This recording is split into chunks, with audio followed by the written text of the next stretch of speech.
आलेली आहे पाकिस्तानवरती भारताचं ऑपरेशन सिंदूर पाहायला मिळतंय। पाकिस्तानच्या पंतप्रधानांनी इमर्जन्सी बैठक बोलावल्याची माहिती मिळते।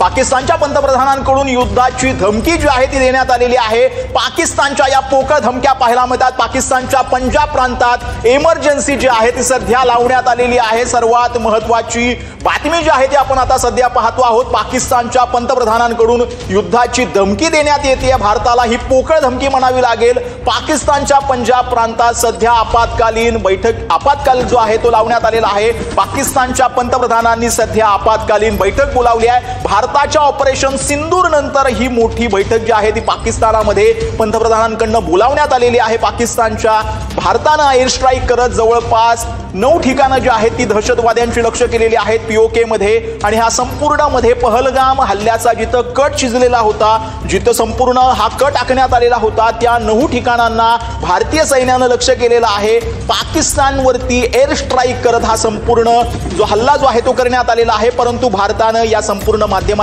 असं सांगितलेलं आहे की हा कुठल्याही प्रकारे पाकिस्तानच्या आर्मीवरती हल्ला नव्हता। हा ज्या ठिकाणी दहशतवादी राहत होते त्या ठिकाणी हा हल्ला करण्यात आलेला आहे। आणि त्यामुळे ही संपूर्ण ऑपरेशन सिंदूर जे आहे ते राबवण्यात आलेलं आहे। जवळपास 26 व्यक्तींचा मृत्यू जो आहे तो याच्यामध्ये झालेला होता। त्यामुळे ज्या भगिनी ज्या आहेत त्या संपूर्ण याच्यामध्ये विधवा झालेल्या होत्या, त्यांचं सिंदूर पुसण्याचं काम जे आहे ते पाकिस्तानच्या या दहशतवाद्यांनी केलेलं होतं। त्यांच्या विरोधात ऑपरेशन सिंदूरच्या माध्यमातून जवळपास 9 ठिकाणी जो आहे तो हल्ला करण्यात आलेला होता। आणि 9 ठिकाणच्या हल्ल्यामध्ये जवळपास 12 जण सध्या दहशतवादी जे आहेत ते जखमी असल्याची माहिती मिळते। हे संपूर्ण माहिती अजून समोरच येईल, परंतु भारतानं आता मोठा हल्ला जो आहे तो सध्या पीओकेच्या या भागामध्ये केलेला आहे। पाकिस्तानच्या पंतप्रधानांनी सध्या इमर्जन्सी बैठक बोलावलेली आहे। कृष्णा, खरं म्हणजे भारतानं हा संपूर्ण हल्ला ज्या वेळेला केला त्यानंतर त्यांनी जे एक प्रेस नोट काढलेली आहे त्यामध्ये लिहिण्यात आलंय की पहलगाम मधल्या दहशतवादी हल्ल्याचा ज्या ठिकाणी प्लॅनिंग करण्यात आलेलं होतं त्या ठिकाणांना जे आहे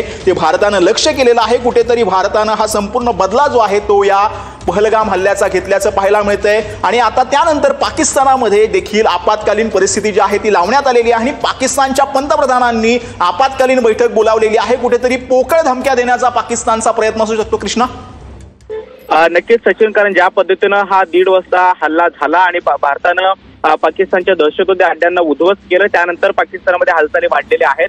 तिथल्या प्रत्येक मस्जिदीमधून लोकांना सूचना दिल्या जात आहेत। त्याचबरोबर पाकिस्तानच्या पंतप्रधानांनी आता इमर्जन्सी तात्काळ बैठक जी आहे ती बोलावल्याचं कळतं आहे। आणि या सगळ्या हल्ल्याला कुठेतरी प्रत्युत्तर देण्याच्या तयारीमध्ये पाकिस्तान आहे का हे देखील पाहणं महत्त्वाचं असणार आहे। मात्र धमकी जी काही भारताच्या विरोधामध्ये हल्ला करण्याची जी काही पोकळ धमकी आहे ती सुद्धा मागच्या काही दिवसापासून सातत्यानं पाकिस्तानच्या माध्यमातून दिली जात होते। आणि आता भारतानं तर एक मोठं पाऊल उचलत ऑपरेशन सिंदूरच्या माध्यमातून दहशतवाद्यांचे अड्डे जे आहेत उद्ध्वस्त केलेले आहेत। एकूण 9 ठिकाणी हा जो भारतानं स्ट्राईक आहे तो केलेला आहे। आणि जिथे दहशतवादी तयार केले जात होते किंवा पहलगामच्या हल्ल्यामध्ये जे दहशतवादी भारतामध्ये येऊन त्यांनी ज्या हल्ला जो केलेला होता त्यांना नेमके त्यांचे आका कोण आहेत, त्यांना जिथं ट्रेनिंग देण्यात आलेलं होतं तिथे ज्यांचे अड्डे होते त्या अड्ड्यांनाच आम्ही टार्गेट केलेलं आहे असं भारतीय लष्कराकडून अधिकृत जे स्टेटमेंट देण्यात आलेलं आहे त्यामध्ये स्पष्टपणे नमूद करण्यात आलंय। शिवाय हे सुद्धा भारतीय लष्करानं स्पष्ट केलेलं आहे की पाकिस्तानी मिलिटरीवरती आम्ही अटॅक केलेला नाहीये। शिवाय पाकिस्तान सोबत आम्हाला पाकिस्तानच्या जनतेसोबत युद्ध नाहीये, मात्र दहशतवादाला थारा देणाऱ्या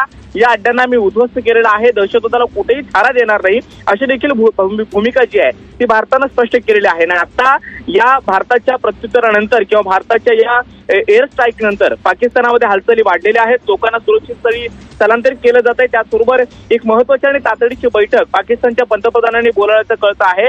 या हल्ल्यामध्ये किती दहशतवादी जखमी झालेले आहेत, किती मृत्युमुखी पडलेले आहेत त्याची अधिकृत आकडेवारी अद्याप तरी समोर आलेली नाहीये। मात्र जी व्हिज्युअल्स मिळत आहेत किंवा ज्या काही गोष्टी तिकडनं ऐकायला मिळत आहेत किंवा जे माहिती सध्या मिळते आहे त्या सगळ्या माहितीनुसार तरी पाकिस्तानमधले असंख्य दहशतवादी जे आहेत जे अड्ड्यांमध्ये वास्तव्यास होते किंवा तिथे त्यांचं प्रशिक्षण दिलं जात होतं ते सुद्धा मोठ्या प्रमाणामध्ये जखमी झाल्याचं कळतं आणि यामध्ये मृत्युमुखी सुद्धा पडल्याचं कळतं आहे। त्यामुळे भारतानं ऑपरेशन सिंदूरच्या माध्यमातून एक मोठं पाऊल पाकिस्तानच्या विरोधामध्ये असं म्हणायला हरकत नाही। दहशतवाद्यांचे जे काही अड्डे होते ते 9 अड्डे उद्ध्वस्त करण्यात आलेले आहेत। आणि यातले बहुतांश जे काही अड्डे आहेत ते पाकिस्तानच्या हद्दीतले तर आहेतच, मात्र पाक व्याप्त काश्मीरमध्ये सुद्धा त्यांचे अड्डे होते तिथे सुद्धा स्ट्राईक करण्यात आलेला आहे अशी देखील माहिती भारतीय लष्करानं आतापर्यंत दिलेली आहे। आणि त्यानुसार या हल्ल्यानंतर या भारताच्या प्रत्युत्तरानंतर पाकिस्तानामध्ये मोठ्या हालचाली वाढल्याचं पाहायला मिळतं आहे।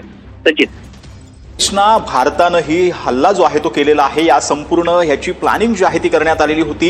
एवढे दिवस पंतप्रधान नरेंद्र मोदी असतील किंवा राजनाथ सिंग असतील यांनी कुठेही जो आहे तो गाजावाजा केलेला नव्हता. पाकिस्तानकडनं मात्र धमक्या देण्यात येत होत्या, आम्ही असं करू तसं करू. परंतु पाकिस्तानला शांततेत राहून भारतानं आज रात्री त्याची जागा दाखवून दिल्याचं बोललं जात आहे. जवळपास 9 दहशतवादी ठिकाणांना लक्ष्य केलेलं आहे, ज्या पाकिस्तानामध्ये या दहशतवाद्याला खतपाणी घालण्यात येत होतं. आणि पहलगाम मधल्या हल्ल्यातील दहशतवाद्यांना ज्या ठिकाणी पनाह देण्यात आलेली होती त्या संपूर्ण ठिकाणांना भारतीय सैन्याने जे आहे ते लक्ष्य केलेलं आहे, त्यांना नेस्तनाबूत करून टाकलेलं आहे. ही किती मोठी घटना म्हणावी लागेल, कारण की ज्या वेळेला सर्जिकल स्ट्राईक भारतानं केलेलं होतं, उरी हल्ल्याचा देखील जो आहे तो बदला घेतलेला होता. आणि पाकिस्ताननं पहलगाम दहशतवादी हल्ला केल्यानंतर पुन्हा एकदा भारताकडून जे आहे तो सडेतोड असा आणि कडक असा जो बदला आहे तो घेण्यात आल्याचं बोललं जाते. कृष्णा, सचिन, आपण पाहतोय की याआधी जेव्हा पाकिस्तान अशा पद्धतीच्या कुरघोड्या केल्या आणि हल्ले करण्याचा प्रयत्न केला त्यावेळेला प्रत्येक वेळेला भारतानं आपलं चोख प्रत्युत्तर जे आहे ते दिलेलं होतं.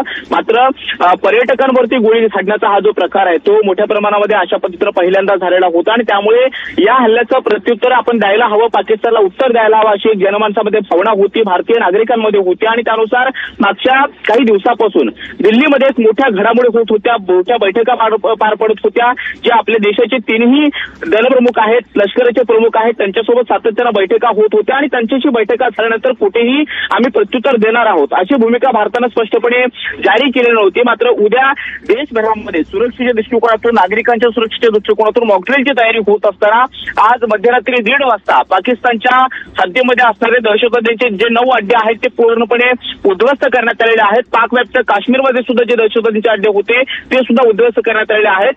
पाकिस्तानी आर्मी किंवा पाकिस्तानच्या जनतेच्या विरोधामध्ये हा एअर स्ट्राईक करण्यात आलेला नाहीये. मात्र जिथे दहशतवाद्यांना थारा देण्यात आलेला होता, जिथे भारताच्या विरोधामध्ये कारवाई करण्यासाठी दहशतवादी तयार केले जात होते किंवा पहलगामच्या हल्ल्यामध्ये जे दहशतवादी आलेले होते आणि ज्यांनी पहलगाममध्ये पर्यटकांवरती निर्घुणपणे गोळ्या झाडून त्यांची हत्या केलेली होती, त्या दहशतवाद्यांना प्रशिक्षण देणारे किंवा त्यांना पनाह देणारे त्यांचे जे कोणी आका आहेत त्यांचे हे अड्डे होते आणि ते अड्डे आता उद्ध्वस्त करण्यात आलेले आहेत. ऑपरेशन सिंदूर असं एक नाव भारतीय लष्करानं या ऑपरेशनला दिलेलं होतं, कारण ज्या 26 पर्यटकांची हत्या करण्यात आली त्यामध्ये सगळेच जवळपास हिंदू पर्यटक होते आणि फक्त पुरुषांना या हल्ल्यामध्ये मारण्यात आलेलं होतं, त्यांना मृत्युमुखी पाडण्यात आलेलं होतं आणि अनेक सौभाग्यवतींना विधवा करण्यात आलेलं होतं. आणि म्हणूनच पूर्ण देश हळहळत होता.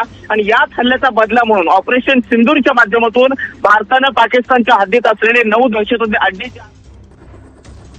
तर आता ही सगळ्यात महत्त्वाची एक बातमी आपण पाहतो आहोत. अमेरिकेचे जे आहेत राष्ट्राध्यक्ष डोनाल्ड ट्रम्प यांनी या संपूर्ण हल्ल्यासंदर्भात जे आहे ती प्रतिक्रिया दिलेली आहे. I just hope it's ends very quickly.